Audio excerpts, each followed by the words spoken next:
Assalamualaikum warahmatullahi wabarakatuh. Perkenalkan, nama saya Agung Tanujaya. Saya berasal dari Universitas Pelita Bangsa, program studi teknik informatika. Pada video kali ini, saya akan menjelaskan materi terkait dengan medan magnet.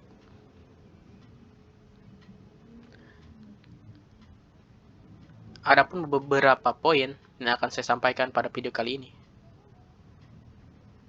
Yang pertama, pengertian medan magnet. Yang kedua, klasifikasi benda magnetik. Yang ketiga, sifat-sifat benda magnet. Dan terakhir, pengukuran dan rumus medan magnet. Sebelum kita lanjut lebih jauh lagi, kita perlu tahu apa itu medan magnet. Medan magnet adalah suatu medan vektor yang menggambarkan pengaruh magnet terhadap muatan listrik yang bergerak, arus listrik, dan bahan magnetik lainnya. Cara ini dibentuk dengan menggerakkan arus listrik sampai memunculkan gaya di muatan listrik yang bergerak. Singkatnya, medan magnet merupakan medan gaya yang ada di sekitar benda konduktor atau magnetik. Jadi, pada intinya, medan magnet merupakan sebuah gambaran yang biasa kita gunakan untuk mempresentasikan bagaimana gaya magnet terdistribusi di antara suatu benda bermagnet atau di sekitar benda bermagnet tersebut.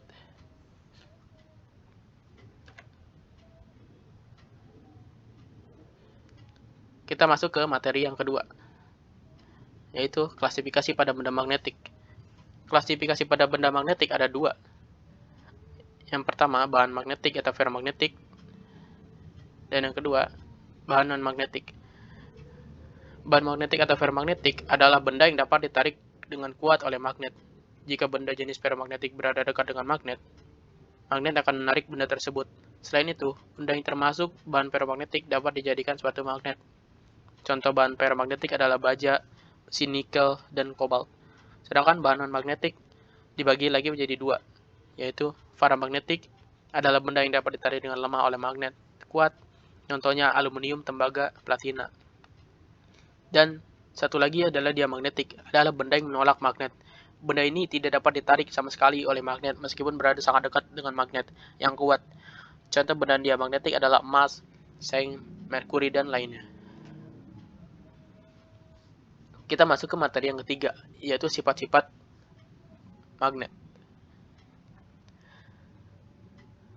Sifat pertama, magnet bisa menarik benda tertentu. Magnet hanya menarik benda tertentu di sekitarnya, jadi tidak semua benda bisa ditarik magnet meskipun benda tersebut ada di sekitarnya. Ada bahan-bahan tertentu yang bisa ditarik magnet. Bahan-bahan tersebut jenis logam, tapi tidak semua logam bisa ditarik magnet, tergantung jenisnya. Terus sifat yang kedua, magnet memiliki dua kutub. Magnet memiliki dua kutub, yaitu kutub positif dan kutub negatif. Kedua kutub letaknya di ujung, disitulah kekuatan magnet begitu kuat. Tapi jangan berharap akan menemukan tulisan utara dan selatan. Kutub utara magnet akan selalu menghadap ke arah utara bumi, dan kutub selatan magnet akan selalu menghadap ke arah selatan bumi. Mengapa kutub magnet selalu mengarah ke utara dan selatan? Jawabannya adalah karena pengaruh medan magnet bumi yang kuat. Medan magnet bumi ditemukan pada tahun 1600 oleh seorang William Gilbert, ilmuwan saintis paling terkemuka di Inggris.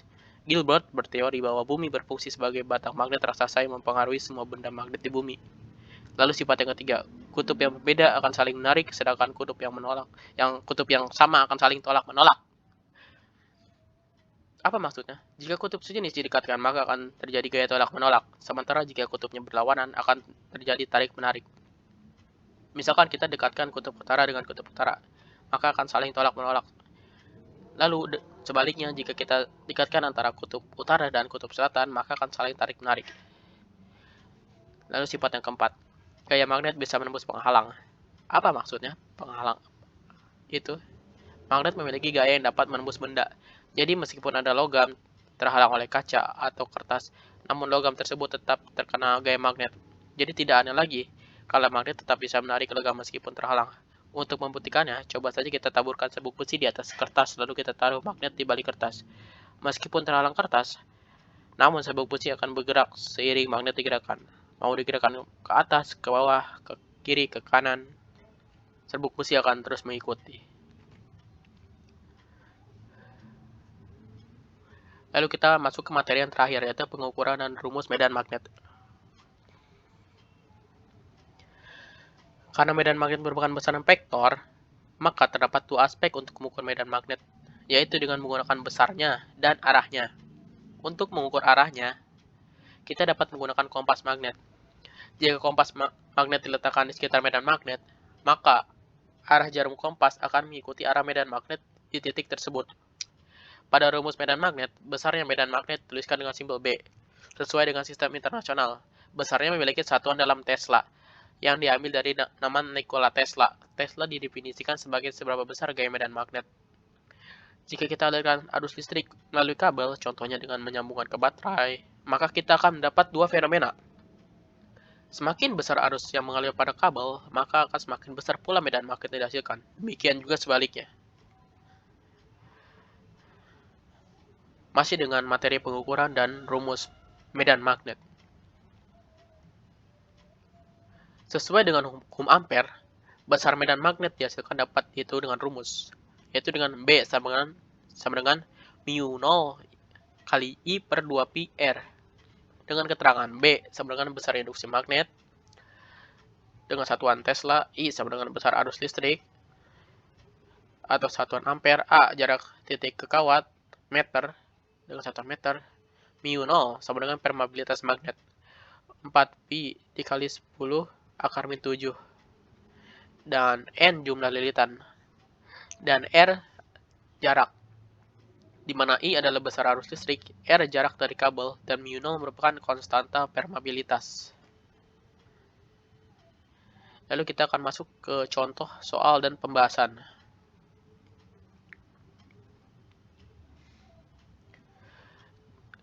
Sebuah kabel beralirkan arus listrik ditempatkan di dekat kompas magnet. Berapa besar arus listrik dan arahnya yang dibutuhkan untuk meniadakan medan magnet bumi terhadap kompas sehingga kompas menjadi tidak berfungsi? Dengan catatan medan magnet diasumsikan sebesar 5 dikali 10 akar min 5 Tesla.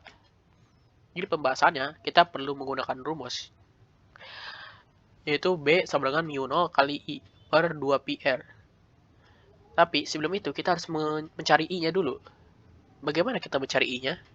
Yaitu dengan cara I sama dengan B 2pi R per mu 0. Kita hanya perlu membaliknya. Lalu ditemukanlah dengan I sama dengan 5 dikali 10 akar min 5 Tesla, 2pi dikali 0,05 meter per 4pi dikali 10 akar min 7 Tesla.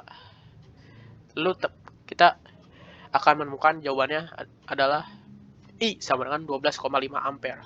Dengan menggunakan kaidah tangan kanan, kita harus menempatkan ibu jari kita ke bawah agar jari-jari yang lain memiliki arah yang berlawanan dengan medan magnet kompas, sehingga arah arus listrik menembus menuju kertas atau layar menjauhi kita. Lalu ada soal satu lagi. Masih dengan pengukuran dan rumus medan magnet. Soal kedua, berdasarkan soal sebelumnya, jika diketahui bahwa arus yang dapat dialirkan melalui kabel hanya sebesar 1,25 ampere, berapa besar jarak R untuk tetap meniadakan medan magnet bumi terhadap kompas? Maka kita harus menggunakan rumus B sama dengan mu 0 kali I per 2pi R. Sebelum itu kita mencari R dulu, yaitu jaraknya. Rumus R sama dengan mu 0 kali I per 2pi B. Hanya tinggal dibalik, sesuai dengan yang ditanyakan. Maka jarak R sebesar 0,005 meter atau 5 meter. Dari persamaan di atas diketahui bahwa besar arus listrik I sebanding dengan R, sehingga jika arus listrik diperkecil menjadi 1/10 dari sebelumnya, maka besar jarak R juga mengecil 1/10 dari besar sebelumnya.